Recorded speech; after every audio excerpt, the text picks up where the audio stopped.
Right then troops, welcome back, and you would be right in thinking I haven't put up a video for a while, and that's not because I haven't been active. I have. I spent a good part of about 5 days producing amadou, the other method, not boiling it in wood ash but boiling it in something else. Anyway, I have produced it. It does work, but not nearly as well as expected, so I might put a video up on that and I might not.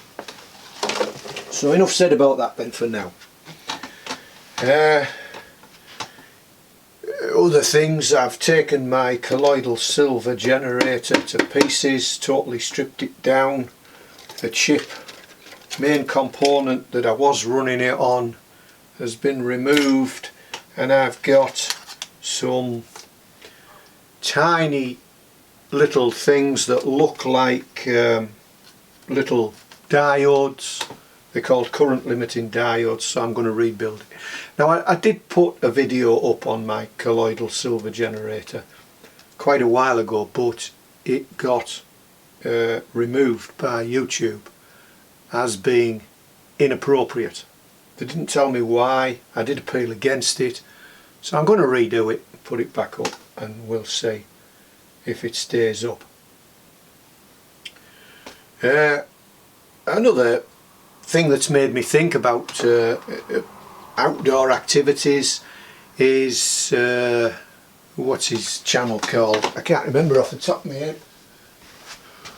Cujomojo, something similar to Cujomojo. I'll leave a description, leave a link in the description anyway. But he talked about lighters, very sensible. If you're out there in the woods, outdoors, wherever, you want to get a fire on. We all use bushcraft techniques, but sometimes it's quite handy to have a lighter with you. So I've just gone through some of my there's 54 lighters there, but I've got a lot more. But these are just what I've picked up because, as you know, I'm a postman and I go around, and certainly in the past anyway, I see something on the floor of interest, a lighter, discarded lighter, pick it up. So I've got a big collection. Some I've bought.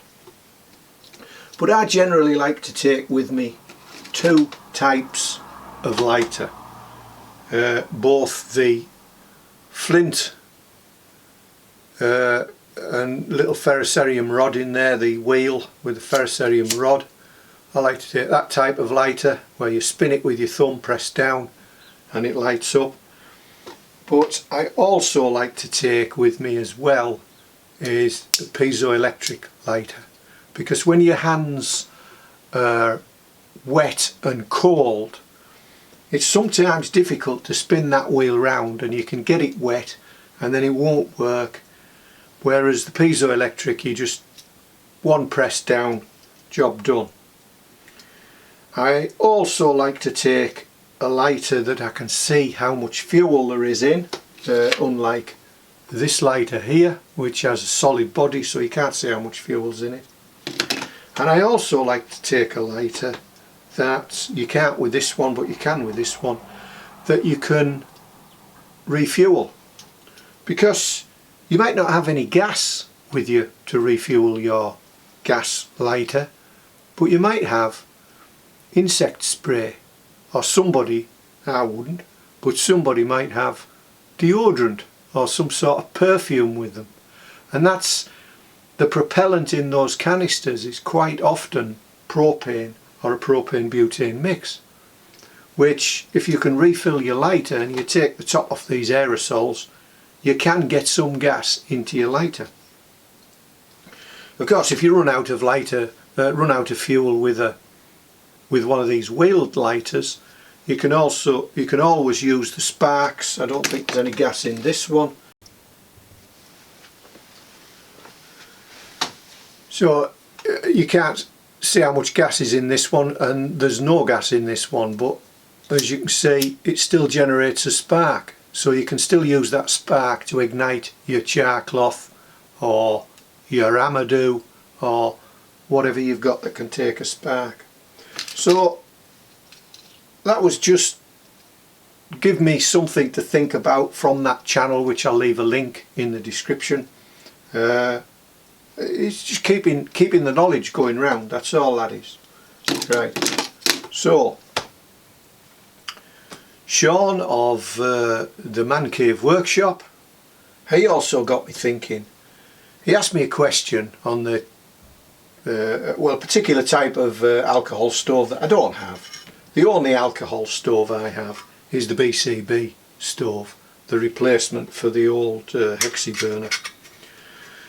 And it's quite an efficient stove for just, you know, just a little brew up or one small meal. But it uses these gel blocks, alcohol gel blocks, which I find a little bit expensive, as convenient as it is. So it got me thinking about alcohol stoves. There's plenty of these penny stoves you can make yourself out of 2 aluminium drinks cans, but there's simpler ones you can make, and there's a particular one with using a cat food tin. This happens to be a tuna fish tin, so I'm just going to try and knock one up quickly now and see if it'll work, because if it does work, I've got the fuel here, some methylated spirits. I don't know whether you can see cobwebs and all. The slugs have taken the part of the label off, so there's even a dead wasp on the top of it. There's a dead wasp there. So let's use this before use it before we lose it, I think. Anyway, let's just see if we can get one of these working, and with this tin, and I've got a hole punch somewhere. Hole punch. We're just going to punch a series of holes in it. A little bit of alcohol in the bottom. Light it, let it warm up. Put the pot on straight on top of the stove, and we'll see if it works. What could be simpler than that?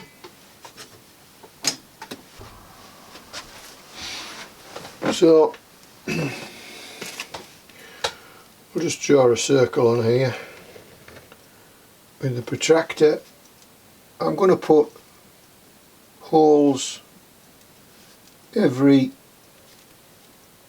20 degrees. While I'm doing this, I can also give you an update on the little pony, because while out walking the dog the other night, got talking to the land bailiff, because a lot of the land near that area is private land, so they have a bailiff to look after it, and she knows the owner and told me that the pony, although it's not in ideal conditions, being on its own in that field, it is being fed. It has got a water trough now. I cleared an old water trough out for it, but it's got its own water trough. But the best thing is its skin condition's been treated, and it's also been treated, I think, for colic. So it's not in ideal circumstances, but it is being looked after. And I did mention that a lot of people pass through that field, and in fact a few people had phoned the police, and a few people had phoned the RSPCA. So there's enough folk keeping an eye on it, I think. Punch a load of holes around. Of course, if you didn't have a hole punch, then what you'd have to do is, if you had a drill, you could drill them out, but it would be good to find a piece of wood that, you know, like a log that you could fit inside the, how can I explain this, a log that would support the hole drilling, so you're not putting the whole weight of the drill onto the metal. Get what I mean? Or you could do it with one of them fancy tools which I haven't got, a Dremel. I see a lot of people have those nowadays. Anyway, you get the idea on this. It's just a case of going around it, taking the holes out. What are you pinching now? You can't have that. Right, as you can see, we've got a bit icy conditions, very windy conditions, which are not ideal for an alcohol stove. Right out the way.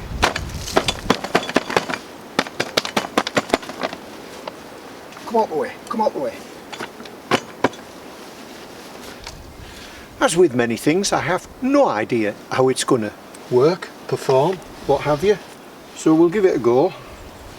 Let's get the cobwebs off there. We don't need the cobwebs in the mix.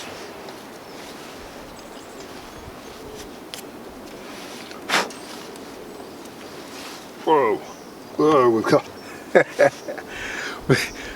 we've got methylated spirits all over the place. So as the bottle shrunk, look at that. I mean, that wasn't filled like that at the factory.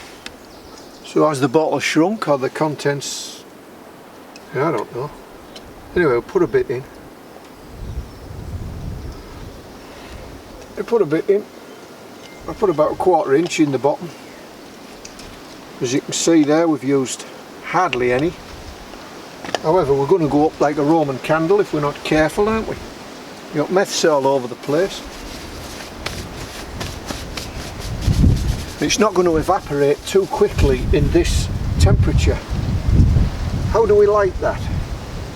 That's a problem. How do we get that alight?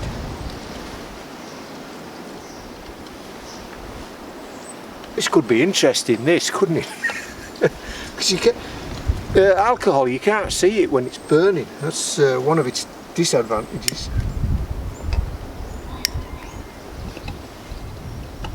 That is a light. You can't see that, but it's a light. So let it come up to a bit of temperature first, because it's got to vaporise off and come out them holes. And at this point, well, we're just talking theory. Right, let's see what happens. I'm gonna wait until, see if it'll boil a little bit first.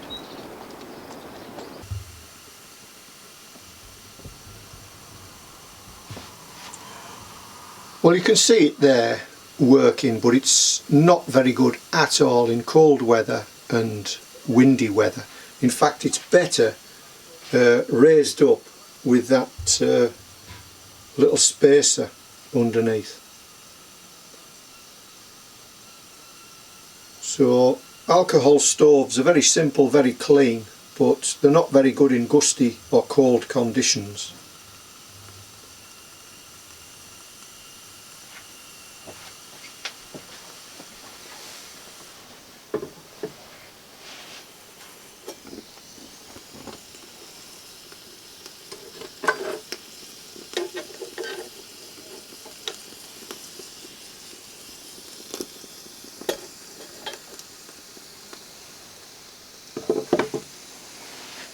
So there we've got effectively just the BCB stove, the equivalent of the BCB stove. So perhaps them holes want to be a bit bigger. But this does work. It is throwing off quite a lot of heat. Another disadvantage, of course, is if your water's boiled, you've got to wait. Well, you don't have to wait. You can't just put a lid on it and save the fuel that's unburnt.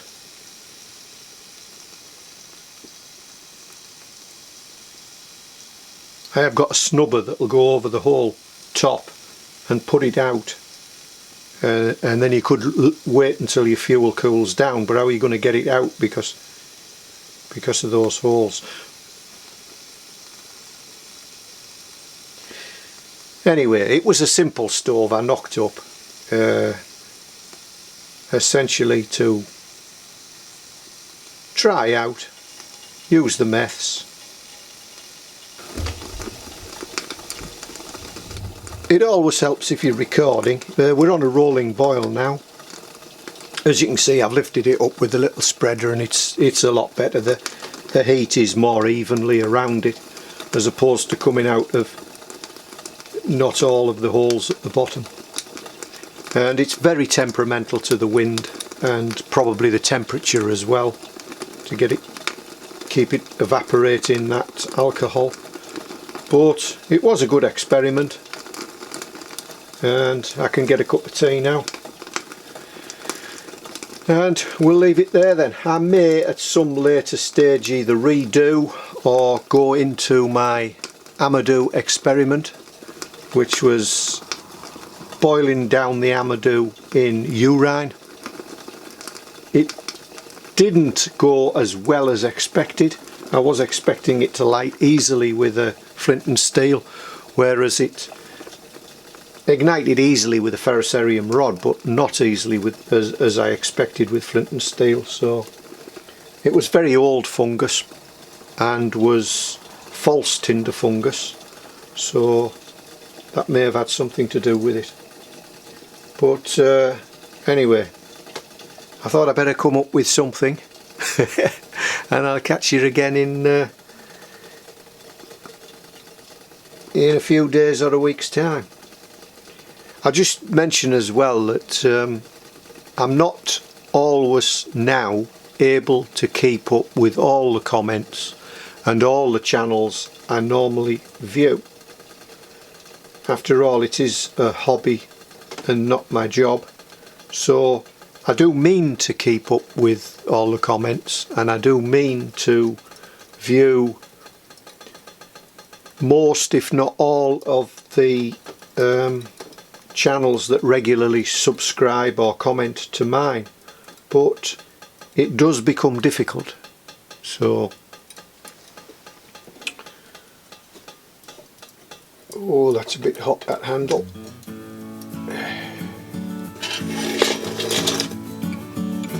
Right, so a simple stove, but not a stove for bad weather.